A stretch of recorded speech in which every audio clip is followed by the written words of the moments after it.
महाराष्ट्र चुनाव और उसका सियासी समीकरण इस वक्त सुर्खियों में है। एक तरफ महाविकास अघाड़ी में अब तक सभी 288 सीटों पर सीट शेयरिंग का पेच फंसा हुआ है, तो वहीं महायुति में कुछ ऐसे ही हालात सामने आते दिख रहे हैं, जिसे लेकर महायुति के घटक दलों की एक बार फिर दिल्ली में बैठक हुई है। अब एक तरफ seat sharing formula Mahavikas Aghadi का सामने कल देर रात आ गया 85-85-85। इन फॉर्मूले के तहत यहां पर शिवसेना शिंदे गुट, एनसीपी शरद गुट और कांग्रेस का ये सीट शेयरिंग फॉर्मूला सामने आया है। और वहां महायुति में सीट शेयरिंग फॉर्मूला तो सामने नहीं आया, लेकिन उम्मीदवारों की घोषणा तीनों ही पार्टियों की तरफ से की जा रही है। ऐसे में यहां सवाल ये कि चुनाव में महज कुछ ही दिन बचे हैं, आखिर कब तक महायुति और महाविकास अघाड़ी में सीटों पर फाइनल मुहर लगेगी। आज इसी मुद्दे पर हम चर्चा करेंगे, समझने की कोशिश करेंगे कि महाराष्ट्र में 85-85-85 तो इतना क्यों झुके हैं कांग्रेसी, ये अहम सवाल। इसके अलावा चर्चा यूपी के विधानसभा उपचुनावों की भी होगी, क्योंकि इसका कितना असर आगे पड़ता नजर आएगा। कल देर रात एक अहम ट्वीट अखिलेश यादव की तरफ से किया गया, उसी ट्वीट को समझने की भी कोशिश करेंगे। मेरे साथ मेरे वरिष्ठ सहयोगी और राजनीतिक मेहमान चर्चा के लिए जुड़ गए हैं।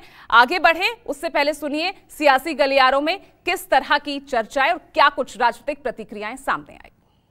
85 का एक मत हमने किया है सीट के ऊपर, और हमारी 18 सीट जो है तो उसमें जो हमारी अलायंस जो दल है उनसे भी हम चर्चा करके उनको भी कुछ जगह देने का है।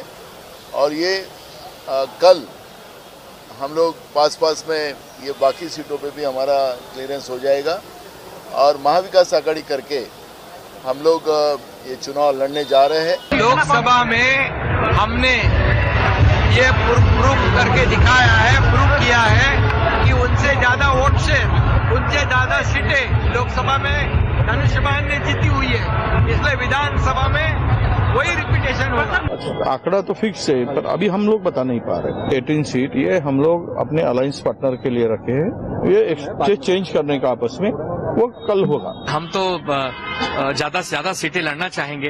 हमने लोकसभा में 21 लड़ी थी, तो हम विधानसभा में कम से कम 100 तो लड़ना चाहेंगे ना। 100, 110, 115 ये हम इच्छा रखेंगे। अब ठीक है, इच्छाएं अलग होती हैं, मिलना अलग होता है। हमारे नेताओं की हम सबकी यही इच्छा है कि हम अच्छी खासी संख्या में लड़ें, क्योंकि उद्धव ठाकरे साहब के नेतृत्व को महाराष्ट्र की जनता पसंद कर रही है। जितनी सीटें शिवसेना लड़ेगी, असली वालियां, नकली शिवसेना की बात नहीं कर रहा हूँ, असली शिवसेना जितनी ज्यादा सीटें लड़ेगी उतना अच्छा महाविकास अघाड़ी को लाभ होगा। हम समय इसीलिए ले रहे हैं क्योंकि हम पूरी तैयारी के साथ उतरना चाहते हैं। एनडीए में मतलब मान के चले सब कुछ ठीक है, सब कुछ ठीक ठाक है। देखिए, बहुत हाल खराब है उद्धव जी के।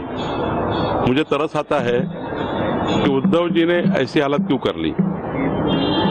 ये नेचुरल अलायंस नहीं है महाविकास अघाड़ी का, इनका कोई विचारों का अलायंस नहीं है।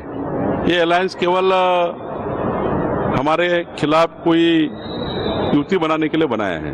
मोदी जी को विरोध करना है, विकास को विरोध करना है। हमारे नेता आदरणीय अखिलेश यादव जी उत्तर प्रदेश के मुख्यमंत्री 27 में होंगे। यो तो समाजवादी पार्टी की ताकत बढ़ी है। लोकसभा जो देश की सबसे बड़ी पंचायत है, तीसरी शक्ति के रूप में उभरी है। इसी से अंदाजा लगा सकते हैं कि निश्चित तौर से भारतीय जनता पार्टी जाएगी। 27 में माननीय अखिलेश यादव जी के नेतृत्व में एक मजबूत सरकार बनेगी। तो यहां पर जितनी चर्चा और जितनी सुर्खियां महाराष्ट्र की 288 सीटें और वहां का गठबंधन खींच रहा है, उससे ही उतनी ही ज्यादा वहां पर जो चर्चा है यूपी की 9 सीटें भी कम हैं, गठबंधन में सहयोगी भी कम है, लेकिन फिर भी चर्चा में बराबर बना हुआ है।